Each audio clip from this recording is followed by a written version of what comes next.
Hello friends, कैसे हैं आप सब लोग। Welcome to all in this video. So guys, आज इस वीडियो में हम बात करने वाले हैं अबाउट ब्रेडिकाइनिन। तो ब्रेडिकाइनिन एक तरह से इन्फ्लामेटरी मीडिएटर है जो 9 अमीनो एसिड के सीक्वेंस से बना है। तो हम इस वीडियो में जानेंगे कि ब्रेडिकाइनिन बनता कैसे है, इसका मेटाबॉलिज्म कैसे होता है, कैसे ये इन्फ्लामेशन करता है। तो ये सब जानेंगे हम, और नेक्स्ट वीडियो में इसके फंक्शंस के बारे में डिटेल में डिस्कस करेंगे। तो चलिए शुरू करते हैं।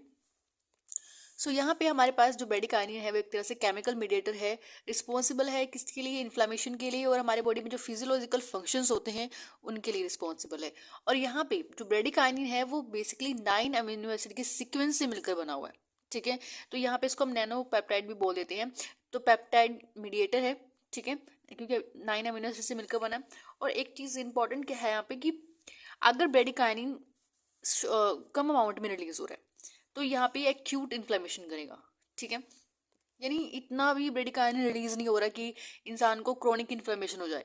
अगर ब्रेडिकाइनिन किसी भी कंडीशन में क्रोनिक इन्फ्लेमेशन कर रहा है, इट मीन्स कि ब्रेडिकाइनिन का लेवल जो है हमारी बॉडी में बढ़ चुका है। ठीक है, तभी क्रोनिक इन्फ्लेमेशन हो रही है।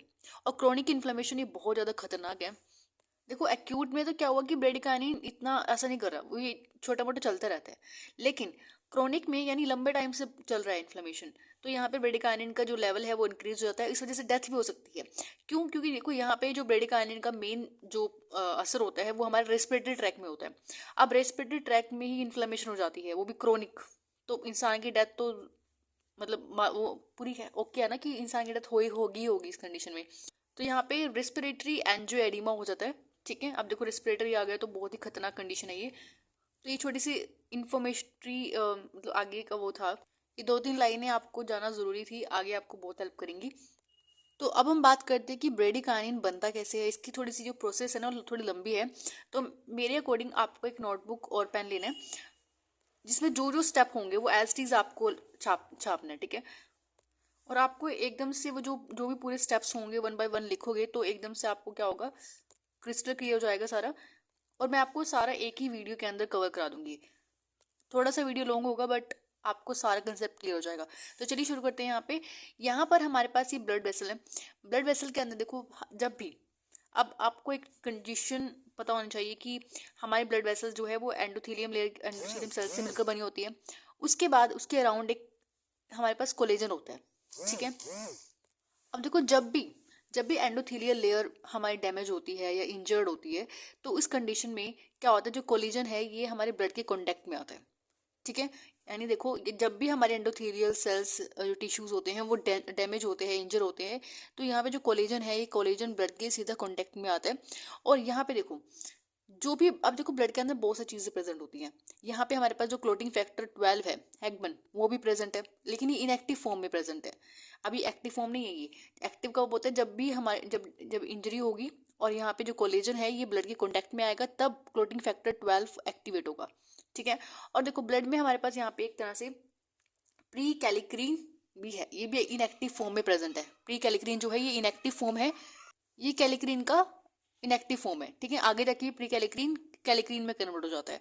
नेक्स्ट हमारे पास यहाँ पे एक आपको दिया हुआ है काइनोजन। ये काइनोजन भी आपको अभी ध्यान में रखना है, आगे हम देखेंगे इसका क्या रोल है, कैसे क्या होता है, ये बहुत ज्यादा इंपॉर्टेंट है। अब सबसे पहले यहाँ पे क्या हुआ, इंजरी हुई, कोलेजन जो है वो ब्लड के कांटेक्ट में आया। अब जब ब्लड के कांटेक्ट में आएगा तो जो ये यहाँ पे हमारे पास ये ब्लड का क्लोटिंग फैक्टर है, ये क्लोटिंग फैक्टर भी इनएक्टिव फॉर्म में, ये एक्टिव फॉर्म में कन्वर्ट हो जाता है जब भी कोलेजन इससे ब्लड के कॉन्टेक्ट में आता है। ड्यू टू कोलेजन तो 12 क्लोटिंग फैक्टर जो है ये आपका एक्टिव हो गया। अब जब ये एक्टिव हुआ तो यहाँ पे दो फंक्शन शो करेगा। तो सबसे पहला क्या है कि कैस्केड रिएक्शन शो दिखाएगा।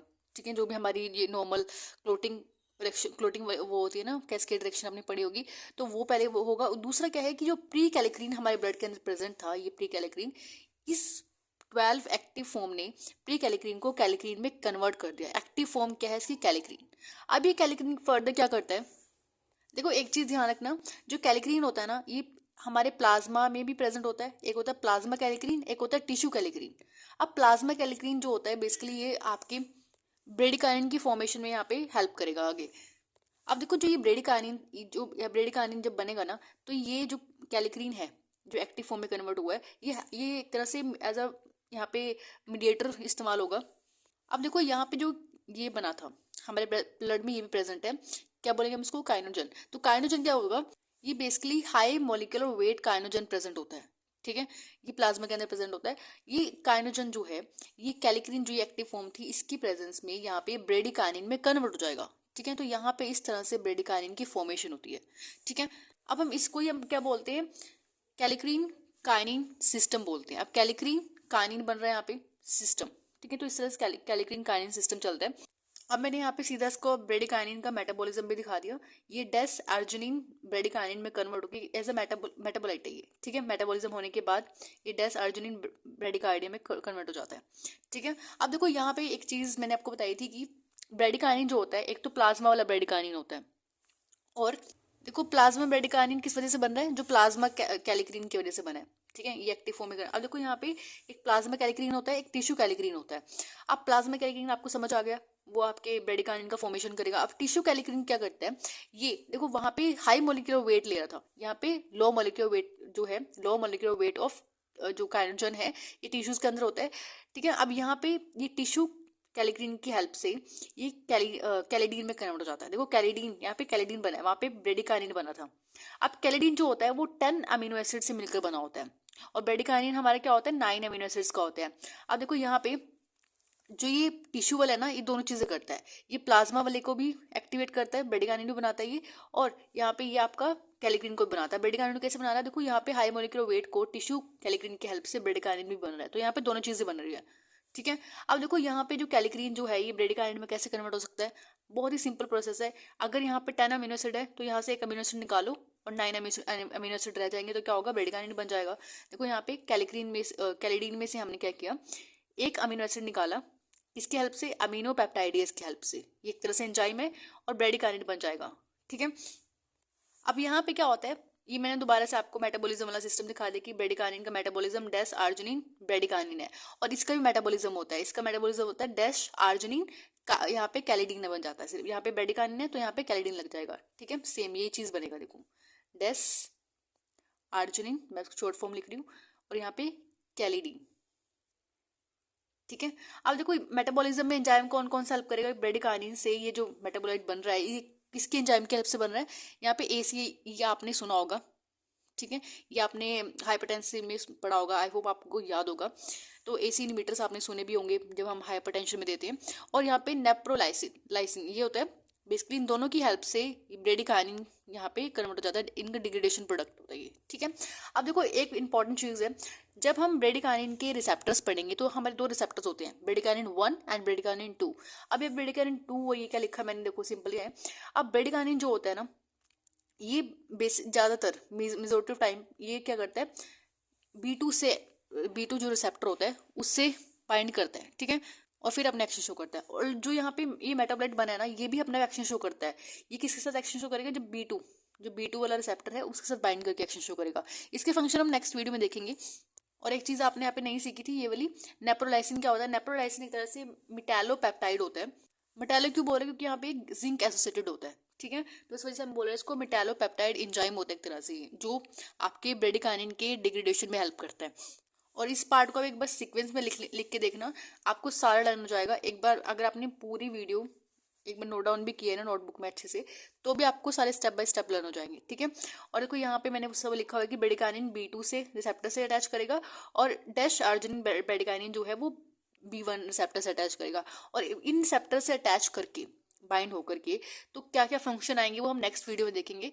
देखो यहाँ पे ना दो तरह से मतलब आपका जो ब्रेडिकाइनिन है और इसका जो हमारे बॉडी में फंक्शन होते हैं, ये दो तरह से फंक्शन होता है। एक होता है फिजियोलॉजिकल फंक्शन, एक होता है पैथोलॉजिकल फंक्शन।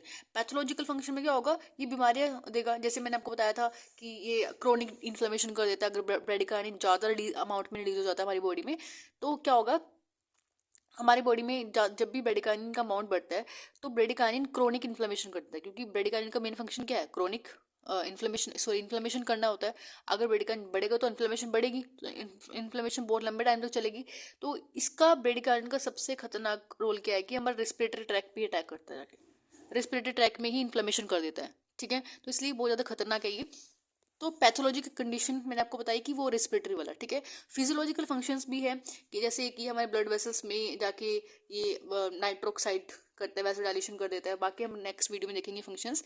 एक चीज़ यहाँ पे देखो, जो ये कैलिडीन बना था और यहाँ पे हमारे पास ब्रेडिकाइनिन बना था, ये तो हमारे क्या थे, प्रोडक्ट थे। ये आपका मैंने टिश्यू में बताया था और ये आपका प्लाज्मा मैंने आपको बताया था। अब ये दोनों आपके कौन से रिसेप्टर से बाइंड करेंगे, B2 रिसेप्टर से, ठीक है।